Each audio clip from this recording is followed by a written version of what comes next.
As I keep saying, worse than getting raided is getting griefed. You do not only lose your loot, but the whole base once raiders get building privilege. External TCs are a great way to prevent that. The basic idea is, build a so-called external TC just outside of the building privilege of your main base, then build foundations towards your main base. These foundations will radiate and carry forward the building privilege of the external TC so that it covers your main base. If the main TC gets destroyed, raiders will not be able to gain building privilege unless they destroy the external TCs as well. Beyond grief protection, external TCs are also essential to multi-TC bases. As part of my mission to work towards a new multi-TC base, I'll therefore use this video to systematically review external TC designs. Enjoy! To be effective, external TCs have to be well protected. In the following, we explore how to do this efficiently. One design I used in the past is Everhard's Crossroof Bunker. It provides a simple way to protect the TC from 8 rockets without requiring any blueprints. To achieve this, it uses one of the last remaining roof exploits. If you place a twig roof in front of its wall, a gap opens which allows to reach the TC. To build it, place crossing roofs onto raised foundations. Close off the front and the back with full walls. The bunker can house a TC and a large box.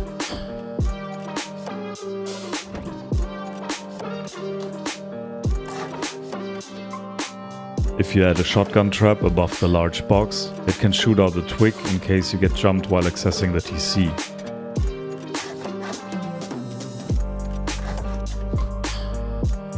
It protects from 8 rockets while costing only 140 metal fragments upkeep. Using the conversion from my video on how to translate material cost into scrap cost for comparison, this makes it 1.9 scrap per rocket. Very efficient. Please remember, estimating the cost of materials in scrap is not meant as you should actually buy them with scrap. It is meant to make designs comparable, even if they use different mixes of materials. Which is exactly what we're going to do in this video. One issue with Everhard's Crossroof Bunker is soft side picking.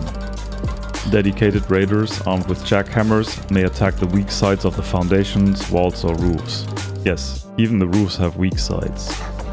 One solution is to add roofs onto the triangle foundations. They effectively cover all weak sides. However, they also make the bunker even more expensive, bulky, and they only double the amount of soft side picking but do not prevent it. On top of that, those roofs will prevent you from placing additional foundations around the bunker. Unfortunately, this is not the only weakness. As long as the walls are sheet metal, you can splash damage the TC easily. You can somewhat counter this by upgrading the bunker to armored and placing the TC in the center of the square.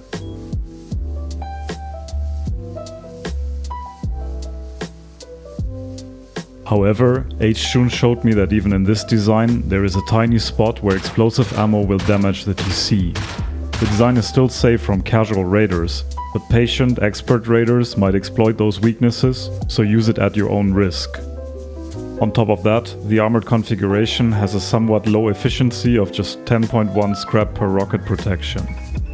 Given these weaknesses, it might make sense to turn towards simpler designs.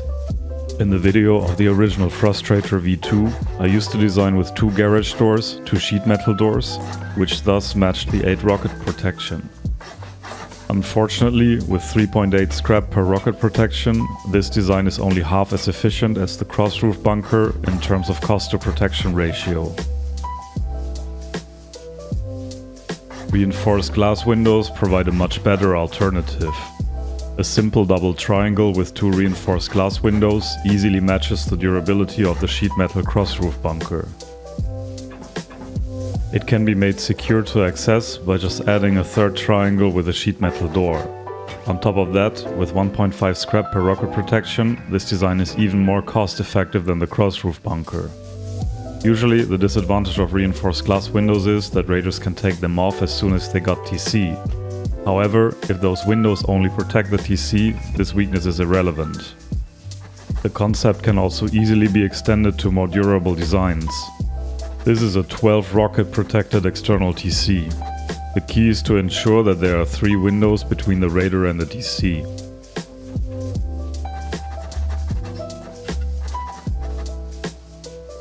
Since we already need to reach through 3 windows, a quality of life hack is to place objects, such as a table, that allows to easily crouch through the windows. This design achieves an efficiency of 4.2 scrap per rocket protection, which is a decent result for its strength. This is a version that protects from 16 rockets. With 4.9 scrap per rocket protection, it's almost as efficient as the previous design. For comparison, the armored cross-roof bunker sported 10.7 scrap per rocket protection, more than twice that number. As you can see, these designs are not only very efficient but also very versatile. It would be easy to convert the roof of this design into a shooting floor, turning the external TC into a flanking base.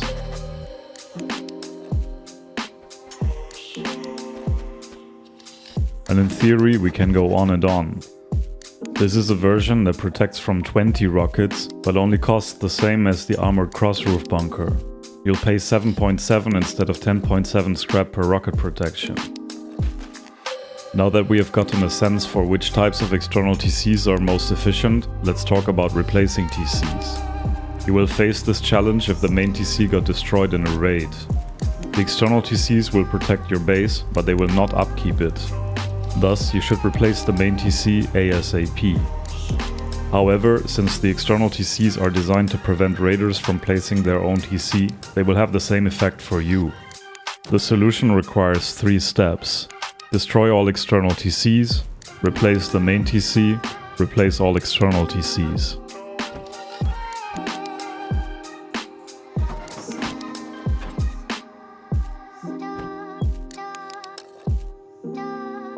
With the cross-roof bunker, this is difficult but not impossible, as the TC can be replaced through the gap. First, open the bunker and destroy the TC. Don't forget to disarm the shotgun trap if you included one.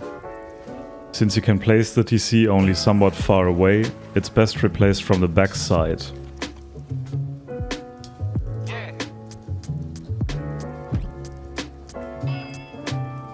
If you plan to add roofs to protect from soft side picking, this foundation needs to be placed before adding them.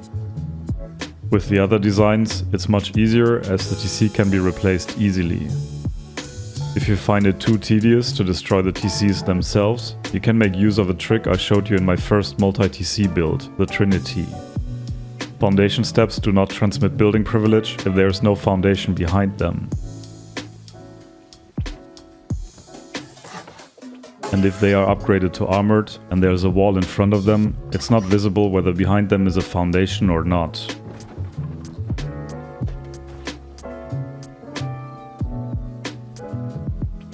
You can therefore, for example, keep a foundation wood and soft side pick it out if you need to replace the central TC. Now that we know how to replace TCs, let's talk about how to ensure that they protect your base in the first place. As I said in the beginning, their building privilege is carried forward by those arms extending towards the main base. Since external TCs prevent raiders from taking over the base, they may decide to get rid of them. With the more durable external TC bunker designs, it can become more economic for raiders to destroy the foundations that connect the external TCs instead of going for the TC itself. The most common way of extending the building privilege of external TCs towards the base is a single line of foundations. No matter how strong the external TC, 8 rockets will disconnect them. Thus, Vice proposed the use of triangles separated by low walls. The low walls act as shields against splash damage, which under ideal conditions pushes the raid cost up to 16 rockets. However, if raiders land perfect shots, they still can disconnect the external TCs with 8 rockets. A double line of square foundations has similar properties, but comes about 20% cheaper. If you don't care too much about going beyond 8 rockets durability, you can also use stairs, which disappear underneath the map and allow you to place high external walls between the main base and the external TCs.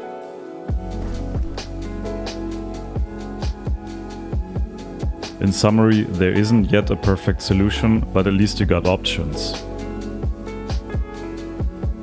In the video of the original Frustrator V2, you might have noticed that I added triangle foundations at the end of the external TC arm. This is supposed to make it impossible to easily reconnect the external TC to the main base. You may ask why, since if you were to lose the main TC, connecting one of the external TCs to the main base should be a quick way to ensure its upkeep. However, this is exactly the issue. If raiders destroy the main TC and one of the external TCs, they can replace the external TC and then connect it to the main base. As a result, they will gain building privilege over the whole base. The idea behind making the external TCs hard to connect to the base is to prevent this scenario and forcing raiders to deal with all the external TCs before griefing the base. I hope this video has given you fresh insight into the design of effective and efficient external TC designs. As you can see, getting external TCs right is not as easy as it seems at first glance. Personally, I am surprised how efficient designs based on reinforced glass windows are compared to the cross-roof bunkers. My plan is to apply all this new knowledge to the design of a new multi-TC clan base. Until then, Evil Wurst out.